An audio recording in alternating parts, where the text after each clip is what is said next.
comment ça fait? C'est trop bon! Vous êtes-vous déjà lassé des mêmes vieux plats?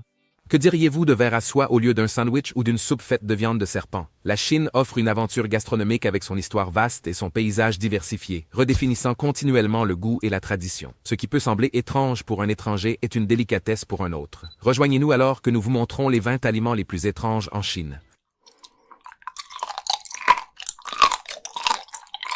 Numéro 20, araignées frites. Les araignées peuvent inspirer la peur et le dégoût chez beaucoup, mais à travers la Chine, ces bestioles effrayantes sont des mets de rue croustillants et irrésistibles. Des centres de tissage de la soie comme Hangzhou, à la province tropicale du Guangxi, les araignées rejoignent d'autres insectes comme les cigales et les grillons en tant que collation piétonne mais riches en protéines. Les araignées frites entièrement intactes sont les plus courantes dans le Guangxi et le Guangdong, dans le sud de la Chine. Les grands arachnides sont légèrement enrobés de pâte, puis frits, avec des corps et des pattes croustillants qui peuvent être croqués entiers. L'extérieur frit laisse place à un intérieur moelleux avec une chair délicate. Les gourmets audacieux grignotent d'abord les pattes, progressant vers le corps principal. Le goût est doux, voire légèrement sucré. Dans les provinces de l'est du Shandong et du Zhejiang, de plus petites araignées sont simplement sautées avec du sel et du poivre de Sichuan. Leur texture élastique se distingue ici, surtout lorsqu'elles sont mangées entières et accompagnées d'une bière froide. Les pâtes contiennent peu de chair, mais l'abdomen offre une saveur intense pour ceux qui souhaitent savourer chaque bouchée. Au-delà de la nouveauté, les araignées et les insectes en général offrent une nutrition abondante riche en protéines, vitamines et minéraux. Des générations de Chinois les ont naturellement intégrés dans leur alimentation comme source de subsistance facilement disponible. Ainsi, les araignées continuent de se faufiler dans les stands de nourriture de rue aujourd'hui, représentant la fierté locale et un esprit d'aventure gastronomique. Ceux qui osent te mordre dedans pourraient bien devenir accros.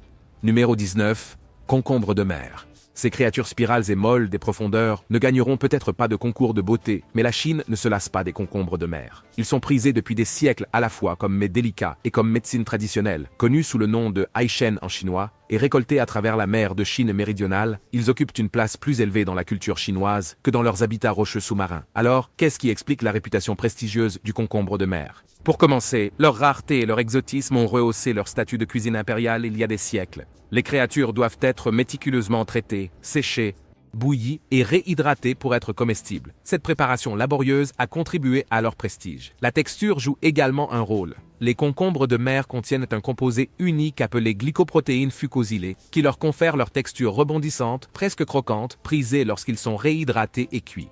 Cette texture croquante et gélatineuse les a consacrés comme une merveille culinaire chinoise. Au-delà du goût et de la rareté, les concombres de mer sont vénérés pour leurs prétendues propriétés curatives. La médecine traditionnelle chinoise les considère comme un tonique curatif, capable de traiter les douleurs articulaires, d'améliorer l'immunité et de renforcer l'essence des reins.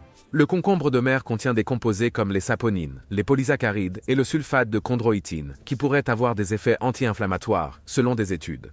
Cependant, davantage de recherches sont nécessaires pour étayer les affirmations de la médecine traditionnelle chinoise. Que les bienfaits pour la santé se révèlent vrais ou non, le prestige du concombre de mer persiste. Ce modeste invertébré marin démontre le génie chinois pour transformer l'ordinaire en exotique. Numéro 18, les œufs de 100 ans. Avec leurs coquilles marbrées uniques, les œufs de 100 ans semblent offrir un goût littéral de l'histoire. Ces œufs préservés sont une spécialité chinoise célèbre, prisée pour leur apparence unique et leur saveur puissante. Les œufs de canard, de caille ou de poulet sont emballés dans un mélange d'argile contenant du sel, de la cendre et de la chaux vive. Ce mélange alcalin transforme les œufs sur des semaines ou des mois. Les blancs deviennent brun foncé et translucides, avec une texture gélatineuse. Le jaune riche et verdâtre devient crémeux et piquant. Les œufs de 100 ans peuvent choquer les non-initiés avec leur arôme et leur saveur distincts. Certains les considèrent comme un mets délicat suprême, tandis que d'autres les comparent à du fromage odorant. Les amateurs apprécient leur goût riche et terreux, ainsi que le contraste de texture soyeuse entre le jaune et le blanc. Les œufs peuvent être consommés nature, ajoutés à du porridge de riz ou hachés dans des plats. Bien que surnommés œufs de 100 ans, le nom fait référence à leur apparence ancienne plutôt qu'à leur âge réel. Les œufs conservés beaucoup plus longtemps que quelques mois risquent de se gâter. Bien que leur pré-traitement inhabituel puisse dissuader certains convives, les œufs de 100 ans restent une spécialité chinoise emblématique, encapsulant le pouvoir transformateur de la conservation et de la fermentation des aliments. Leur chronologie unique dans une coquille préserve le passé pour le présent. Numéro 17, mille pattes frits. En Chine, les bestioles ne sont pas seulement des nuisibles, ce sont des encas riches en protéines. Les mille pattes géants se retrouvent parfois au menu, frits sur des brochettes ou séchés en toniques médicinaux. Il montre comment la cuisine chinoise célèbre le potentiel comestible même des insectes. Les brochettes de mille pattes frites sont les plus courantes en tant que nourriture de rue originale. Elles sont traversées par des bâtons, assaisonnées, puis frites, ce qui donne un extérieur extra croustillant et croquant. La saveur est subtile, mais les mille pattes offrent une texture très satisfaisante, surtout lorsqu'ils sont consommés entiers. Leurs nombreuses pattes délicates deviennent délicieusement croustillantes. Les mille pattes et d'autres insectes comme les cigales ont également été utilisés dans la médecine traditionnelle chinoise depuis des siècles. Un mille pattes séché est censé avoir des propriétés curatives, capables de traiter des affections allant du tétanos aux convulsions. Cependant, les toxines des mille pattes peuvent également avoir des effets néfastes sur la santé si elles sont consommées régulièrement. Indépendamment de la valeur médicinale, déguster des bestioles croustillantes montre l'esprit d'aventure culinaire en Chine. Pour le gastronome audacieux, les mille pattes représentent une chance d'élargir ses horizons, même si cela signifie remplacer les poulets par des bestioles rampantes.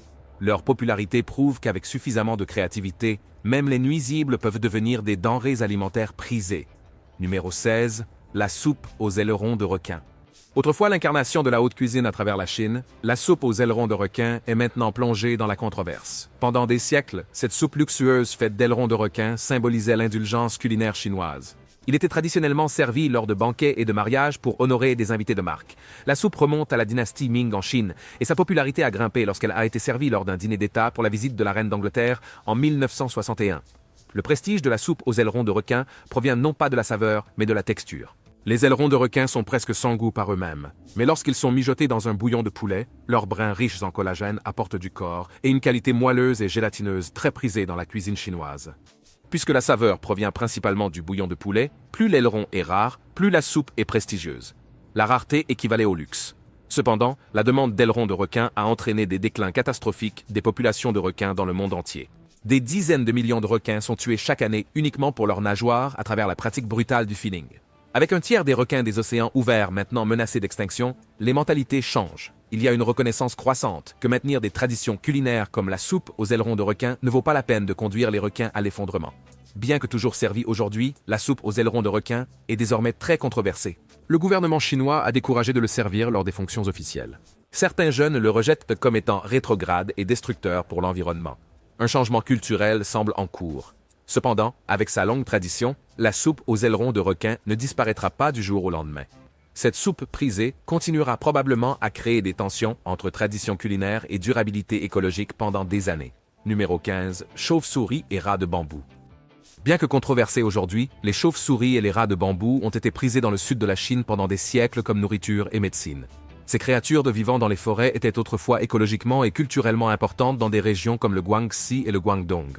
Les chauves-souris ont une longue tradition dans la médecine traditionnelle chinoise, utilisée pour traiter des maux allant du paludisme aux maladies rénales. La soupe de chauve-souris est considérée comme un tonique réchauffant qui améliore le bien-être. Les rats de bambou sont également réputés pour leur qualité médicinale, capables de remédier à l'asthme et à l'impuissance. Bien que les preuves scientifiques soient rares, ces croyances traditionnelles ont conféré aux chauves-souris et aux rats de bambou un certain prestige. Au-delà des remèdes populaires, tous deux offraient des sources pratiques de protéines provenant des forêts subtropicales luxuriantes de la Chine. Les rats de bambou vivent en communauté dans de vastes terriers, ce qui facilite leur capture. Les chauves-souris, quant à elles, se perchent en grandes colonies dans des grottes. Ces créatures étaient des sources de subsistance abondantes et accessibles dans les forêts méridionales riches en biodiversité. Servir des chauves-souris et des rats de bambou a également une résonance culturelle. Ces spécialités régionales représentent la fierté de l'abondance naturelle locale. Les chauves-souris peuvent être mijotées avec des herbes aromatiques et des épices dans des currys copieux. La viande de rat de bambou est tendre avec une saveur terreuse et est souvent rôtie, bouillie dans un bouillon ou séchée en viande séchée. Cependant, les populations sauvages diminuent, rendant leur consommation controversée aujourd'hui. La perte d'habitat et la chasse excessive menacent maintenant les populations de chauves-souris et de rats de bambou. Les jours où l'on mangeait sans souci des espèces nuisibles comme les chauves-souris et les rats s'estompent dans la Chine en voie de modernisation. Numéro 14. Hippocampe. Les hippocampes ont orné les apothicaires chinois pendant des siècles, mais de nos jours, ces créatures marines magiques finissent plus probablement dans les assiettes. La Chine représente jusqu'à 95% de la consommation mondiale d'hippocampes. C'est un vrai. C'est un hippocampe. Je n'ai jamais été touché auparavant. Les hippocampes séchés sont les plus courants. Ils sont consommés comme en cas de rue, avec une texture décrite comme croustillante et presque semblable à celle des chips en termes de croquant. Les brochettes d'hippocampe sont également un plat populaire. Au-delà de la nouveauté, les hippocampes sont prisés pour leurs prétendus bienfaits médicinaux, notamment pour des troubles comme la dysfonction érectile. Les archives de l'utilisation des hippocampes en médecine chinoise remontent à la dynastie Ming des années 1500. Les premiers guérisseurs chinois croyèrent que les hippocampes pouvaient traiter des afflictions allant de l'asthme à l'infertilité. L'hippocampe reste un ingrédient pharmaceutique autorisé aujourd'hui. Cependant, les populations sauvages déclinent rapidement en raison de la forte pression de la pêche.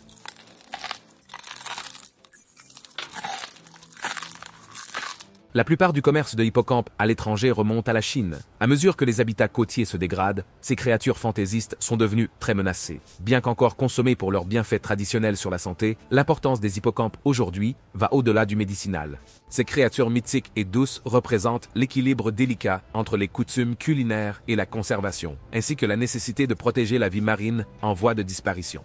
Numéro 13, vers à soie et scorpions. Les vers à soie et les scorpions peuvent sembler être des aliments bizarres pour de nombreux étrangers, mais ils font partie de la cuisine chinoise depuis des milliers d'années. Des preuves archéologiques montrent que les anciens Chinois consommaient des chrysalides de vers à soie dès il y a 5000 ans, pendant la période néolithique. Fil de soie, mais aussi comme source de protéines lorsque les récoltes étaient rares. Les chrysalides étaient grillés ou bouillis comme une collation savoureuse et nutritive. Comment ça fait? En fait, c'est très sympa. Les scorpions ont également une longue histoire en Chine en tant qu'aliments et médicaments, remontant à plus de 2000 ans. Les textes de la médecine traditionnelle chinoise de la dynastie Han recommandent les scorpions pour traiter l'engourdissement, les tumeurs et les inflammations cutanées. Reflétant ce savoir médicinal, on croit que les scorpions ont des effets anti-inflammatoires et anticancéreux. Les scorpions sont probablement devenus une source alimentaire par praticité également, en tant que source de protéines animales facilement disponibles dans des environnements difficiles. De nos jours, les chrysalides de vers à soie et les scorpions sont vendus comme des encas classiques de rue à travers la Chine. Les vers à soie sont généralement assaisonnés d'épices, puis frits ou rôtis sur des brochettes pour un extérieur croustillant et un intérieur crémeux et savoureux. Les scorpions sont frits ou embrochés, puis grillés, rendant leur carapace croustillante et l'intérieur tendre. Bien que manger des insectes puisse dégoûter dans les cultures occidentales, ils sont des encas chéris et nostalgiques dans de nombreuses régions de Chine. Au-delà du goût, ils représentent l'histoire, la résilience et le lien avec la terre. Leur consommation reflète comment les anciens Chinois utilisaient chaque source de nourriture disponible. Et leurs rôles médicinaux renvoient aux anciennes pratiques de guérison holistique. Bien qu'exotique pour les étrangers, pour de nombreux Chinois, croquer des scorpions croustillants, c'est comme revisiter les friandises de l'enfance. Ces bestioles démontrent comment même les ingrédients les plus improbables peuvent être élevés en délicieuses spécialités traditionnelles. Numéro 12. Soupe de nid d'oiseau. Devenue l'une des spécialités les plus prisées de Chine, la soupe de nid d'oiseau illustre les sommets luxueux que peut atteindre la cuisine chinoise. Super cher, c'est la soupe de nid d'oiseau. Son ingrédient principal, le nid des salanganes des cavernes, était autrefois réservé uniquement à la royauté chinoise. Laborieusement construits à partir de la salive glutineuse des salanganes, ces petits nids sont récoltés sur des falaises et dans des grottes balayées par la mer à travers l'Asie du Sud-Est. Les commerçants risquent leur vie et leur intégrité physique pour collecter seulement quelques grammes de ces nids rares. Pendant des siècles, la possession de ces nids était limitée aux hautes sphères de la société chinoise. On croyait que les nids conféraient longévité, augmentaient l'énergie QI et amélioraient le teint lorsqu'ils étaient mijotés en une soupe nourrissante. Onctueux et lisse, vraiment doux, mais c'est tellement délicieux. C'est comme manger un dessert. Espérant prolonger leur règne convoité, cet élixir exotique. Au-delà des prétendus bienfaits pour la santé, la soupe de nid d'oiseau illustre également le génie chinois pour sublimer des ingrédients de base. À partir d'une simple salive de martinet, les chefs chinois ont créé un plat digne des rois. La saveur délicatement sucrée du nid émerge lorsqu'il est mijoté pendant des heures dans un bouillon de poulet savoureux avec des ingrédients de qualité comme le jambon chinois et le ginseng. À mesure que les nids ramollissent, ils forment des filaments gélatineux dans le bol, offrant une sensation en bouche lisse, presque crémeuse. Aujourd'hui, la soupe de nid d'oiseau reste un plat extravagant affichant richesse et privilège. À jusqu'à 3000 $ par livre, ces nids d'hirondelles sont le caviar de la cuisine chinoise. Leur coût exorbitant provient non seulement des méthodes de récolte périlleuses ou de l'offre limitée, mais aussi de leur statut durable de tonique de luxe pour la santé. Mais au-delà de la consommation ostentatoire, ils représentent des siècles de raffinement culinaire, une quête pour créer des saveurs sublimes à partir des humbles dons de la nature. Numéro 11, langue de canard. La cuisine chinoise a une réputation bien méritée pour ses ingrédients étranges et merveilleux. Imaginez manger des langues de canard. Ces morceaux osseux et charnus de la bouche du canard ont ravi les gourmets chinois depuis des générations. Il représente comment la gastronomie chinoise se délecte à la fois de repousser les limites et de déterrer des trésors cachés. Certains détails de la langue de canard, bonne sauce. Et cela vient directement de la bouche du canard. Souvent marinées dans un mélange de sauce soja, de vinaigre de riz, d'huile de sésame et d'épices, les langues de canard pâle sont frites jusqu'à ce que l'extérieur devienne croustillant. Et l'intérieur reste doux et tendre. Leur préparation met en valeur le génie chinois pour le contrepoint avec l'interaction des textures qui animent l'expérience. Au-delà de la texture, les langues de canard offrent également des saveurs délicates et complexes. Quand j'ai goûté la langue de canard provenant de la tête de canard, elle était très tendre. Les connaisseurs décrivent le goût comme léger et légèrement giboyeux, avec des notes savoureuses, presque de noisettes. C'est une bouchée subtile mais satisfaisante si vous ne vous étouffez pas avec les petits os. Ce mélange de saveurs subtiles et de petits os dangereux encapsule la joie et le risque de l'exploration culinaire. Naviguer parmi ces os pour savourer les morceaux nécessite concentration et audace, offrant un sentiment d'accomplissement à chaque bouchée. Comme naviguer parmi les os, découvrir de nouveaux goûts élargit le palais. Pour les courageux culinaires, les langues de canard ouvrent de nouveaux horizons. Elles représentent des siècles d'innovation chinoise, cherchant le plaisir dans des endroits surprenants. Bien que rares autrefois, les langues de canard se sont maintenant répandues à travers la Chine, montrant comment des goûts de niche peuvent émerger dans le grand public avec suffisamment d'audace. Numéro 10, le tofu puant. Dans les ruelles animées des grandes villes chinoises, une odeur en particulier peut agresser vos narines. L'odeur piquante du tofu puant. Tofu puant, c'est parti. Cette collation de rue piquante est un exemple classique des saveurs chinoises exagérées. Son odeur crie à l'offense, mais son goût séduit. Le tofu puant commence comme du tofu frais ordinaire, fabriqué en coagulant du lait de soja et en le pressant en bloc. L'odeur vient plus tard lorsque le tofu fermente pendant des mois dans une saumure de lait, de légumes et d'herbes. Les microbes décomposent les protéines et les graisses, libérant des composés puissamment odorants que l'on trouve aussi dans des fromages comme le gorgonzola. Cette transformation malodorante donne un tofu avec un intérieur lisse et crémeux, enrobé d'un extérieur croustillant lorsqu'il est cuit. Malgré l'odeur, le tofu puant offre des saveurs agréables et douces.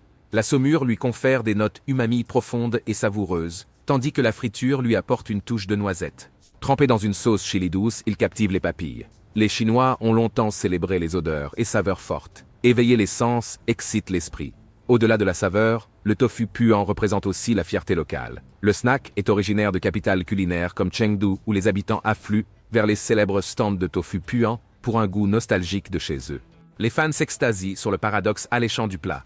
Cela montre comment la cuisine de rue chinoise offre non seulement de la subsistance, mais aussi une expérience. Même l'air chargé de son parfum anime les sens. Pour beaucoup, affronter l'odeur en vaut la peine. Numéro 9, œufs d'oursin avec œufs cuits à la vapeur. Dans les régions côtières de la Chine, les œufs d'oursin épineux deviennent un trésor culinaire unique. La salinité de l'océan se mêlant au réconfort des œufs cuits à la vapeur, cette association illustre le talent chinois pour mélanger terre et mer. Les œufs d'oursin sont depuis longtemps un mets délicat le long des côtes de la Chine, du Japon et de la Corée. Prélevés frais dans des coquilles d'oursin ouvertes. Les nuances minérales salées de ces petites sphères se marient parfaitement avec la richesse crémeuse des œufs lorsqu'ils sont doucement cuits à la vapeur ensemble dans la coquille d'oursin vidée. Des oignons verts hachés ajoutés sur le dessus tranchent l'opulence avec une légère morsure d'ail. La spécialité provient de régions comme les provinces du Fujian et du Guangdong, où l'oursine est abondant. Les habitants croient que le plat a aussi des bienfaits pour la santé, prétendument en stimulant le métabolisme et la virilité. Pour de nombreux Chinois vivant loin de leur ville côtière natale, cette friandise marine évoque la nostalgie. La combinaison encapsule le contraste des textures et des saveurs, des œufs marins saumâtres enveloppés dans une crème aux œufs savoureuse qui caractérise la cuisine chinoise. Au-delà du goût, le plat reflète également l'ingéniosité des chefs chinois cherchant à célébrer les ingrédients locaux. Les oursins sont récoltés dans les mares de marée ou par des plongeurs s'aventurant dans les profondeurs. Un travail risqué mais gratifiant. Transformer des coquilles épineuses cachant un trésor crémeux en une cuisine sublime rend justice à l'étrange richesse de l'océan. Numéro 8, salade de méduses. Avec une forme enroulée et des tentacules vaporeux, les méduses ressemblent à quelque chose sorti d'un film de science-fiction. Mais en Chine, elles sont transformées en une salade extrêmement croquante. Des bandes de tentacules gélifiés assaisonnés de vinaigre, de sauce soja et de sésame offrent une texture unique qui a également séduit à l'étranger. Les méduses font partie de la cuisine côtière chinoise depuis des siècles. Elles étaient à l'origine des prises accessoires, des dommages collatéraux des filets de pêcheurs. Mais leur saveur douce et leur croquant addictif en ont rapidement fait un ingrédient recherché. Une fois pelées, traitées et marinées, Ils conservent une irrésistible croquant même lorsqu'ils sont cuits. Au-delà de leur polyvalence, les méduses sont également nutritives malgré le fait qu'elles soient composées à 95% d'eau. Elles sont faibles en calories mais riches en collagène, une protéine qui pourrait avoir des bienfaits anti-âge. Certains affirment que la salade de méduses donne une peau éclatante. Elles se reproduisent également en essaims massifs, donc les consommer prévient la surpopulation. Étant donné les préoccupations concernant la surpêche, beaucoup soutiennent que manger des méduses prolifiques est le fruit de mer durable par excellence. Cette curiosité marine met en avant l'innovation chinoise, transformant une prise rejetée en une star culinaire. Croquer ces vagabonds nomades de la mer n'est pas seulement satisfaisant, mais étonnamment écologique. Numéro 7. Soupe de serpent. Bien qu'un bol chaud de ragoût de viande de serpent semble impensable pour certains, il est apprécié depuis des siècles comme un tonique nourrissant. La soupe de serpent contient jusqu'à 5 types de serpents et est vénérée dans la cuisine cantonaise. La soupe remonte à la dynastie Qing, lorsqu'elle était considérée comme un plat extravagant digne de la royauté. La viande de serpent était censée renforcer l'énergie qi et la circulation sanguine lorsqu'elle était mijotée avec des herbes chinoises aromatiques. Chaque ingrédient de la soupe complexe a un but, le ginseng pour la vitalité et le chrysanthème pour réduire l'inflammation. Le bouillon prend des heures pour mélanger parfaitement les saveurs. La viande de serpent est comparée à un mélange de poisson et de poulet, tendre avec un rebond délicat. Les os sont également comestibles lorsqu'ils sont correctement préparés. La viande de serpent séchée peut également être trouvée dans certaines herboristeries, promettant longévité et virilité. Bien que les affirmations médicales soient discutables, le plat a une résonance culturelle indéniable. Pourtant, les restaurants classiques de serpent sont maintenant rares, car les nouvelles générations rejettent la cuisine reptilienne. Les préoccupations concernant la récolte sauvage non durable affectent également la disponibilité. Néanmoins, la soupe de serpent reste une fierté et un plat symbolique dans la culture cantonaise, une viande de célébration représentant les contrées exotiques de la cuisine chinoise et sa quête de nouveaux horizons alléchants. Numéro 6. Cigales frites. Quand l'été arrive en Chine, il amène des essaims de cigales bourdonnantes et des gourmets affamés prêts à les faire frire par poignées. Pour de nombreux Chinois, grignoter ces insectes croustillants est aussi habituel que de manger du pop-corn au cinéma. Les cigales frites sont embrochées, enrobées de fécule de maïs et d'épices, puis frites, les transformant en amuse-gueules irrésistibles avec une saveur délicate et savoureuse sous leur coque croustillante. Leur texture contraste entre un extérieur croustillant et un intérieur presque fondant. Les cigales offrent un apport élevé en protéines, environ 13 grammes pour une portion de 100 grammes, plus que le bœuf. Manger des insectes a toujours fait partie de la culture alimentaire chinoise bien avant que cela ne devienne une mode de durabilité en Occident. Des textes anciens comme le Shanhai Jing documentent la consommation de cigales et de criquets dès la dynastie Han. Les cigales étaient historiquement appréciées non seulement pour leur goût, mais aussi pour leur présence symbolique estivale. Leur chant bourdonnant représente le renouveau et la joie. De nos jours, les cigales font face à la perte de leur habitat, donc les dévorer empêche la surpopulation tout en utilisant une source alimentaire régionale nutritive. Tout comme les grillons croustillants et les larves de ver à soie, les cigales frites montrent comment même les ingrédients les plus modestes peuvent devenir des délices saisonniers prisés entre les mains des chefs ingénieux et des vendeurs ambulants chinois. Maintenant, c'est l'heure du choix des abonnés d'aujourd'hui. Le chien est le meilleur ami de l'homme, mais certaines personnes en Chine savent aussi quel goût a réellement ce meilleur ami de l'homme. En Chine, la viande de chien est consommée dans certaines régions et est considérée comme un mets délicat, surtout en hiver, lorsqu'on pense qu'elle augmente la température corporelle et favorise la chaleur. Les endroits où la viande de chien est le plus couramment consommée incluent le Guangdong, le Yunnan, le Guangxi et les provinces du Nord. On dit que la viande de chien favorise un foie sain et a d'autres bienfaits pour la santé selon les croyances de la médecine populaire. On estime qu'en Chine, chaque année, 10 millions de chiens sont abattus pour être consommés à des fins médicinales et culinaires. Yulin, dans le Guangxi, est particulièrement célèbre pour son festival annuel de la viande de chien. Pendant le festival de 10 jours, environ 10 000 chiens sont abattus pour leur viande. Quelles sont vos opinions sur la viande de chien dans la cuisine chinoise? Faites-le nous savoir dans les commentaires. Numéro 5. Pigeons sur un bâton. Promenez-vous dans une rue animée du nord de la Chine et vous pourriez rencontrer des pigeons rôtissants, embrochés entiers et parfumés au-dessus des flammes.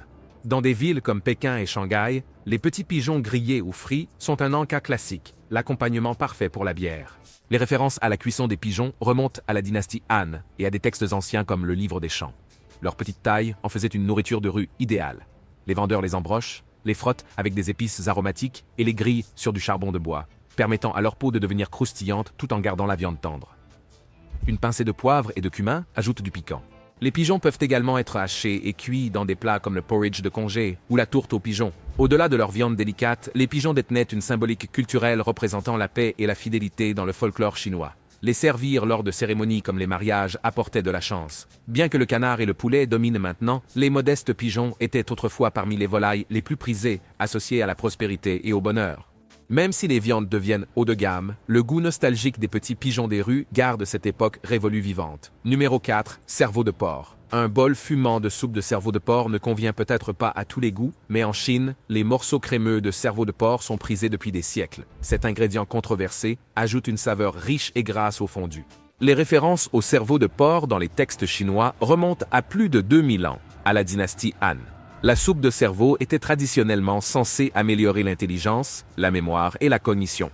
Elle reste une spécialité de destination culinaire comme Chengdu, où le bouillon de hot pot épicé met en valeur la texture presque crémeuse du cerveau.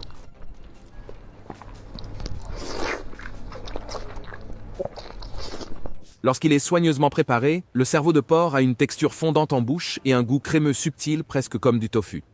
Certains le comparent à la moelle osseuse. Il absorbe les saveurs du bouillon de hot pot, agissant comme une éponge savoureuse. Les portions les plus prisées proviennent du tronc cérébral, qui offre une texture plus ferme et une saveur plus riche. Cependant, les préoccupations concernant le taux élevé de cholestérol du cerveau et les maladies neurologiques potentielles ont diminué sa popularité. La consommation est découragée dans certains endroits, bien qu'elle reste un ingrédient nostalgique pour beaucoup. Pour les audacieux culinaires, cela représente une expérience unique, l'occasion d'élargir son palais à la recherche de nouvelles textures et saveurs. Numéro 3, l'huile de caniveau. En Chine, toute l'huile de cuisson ne provient pas directement des rayons des supermarchés.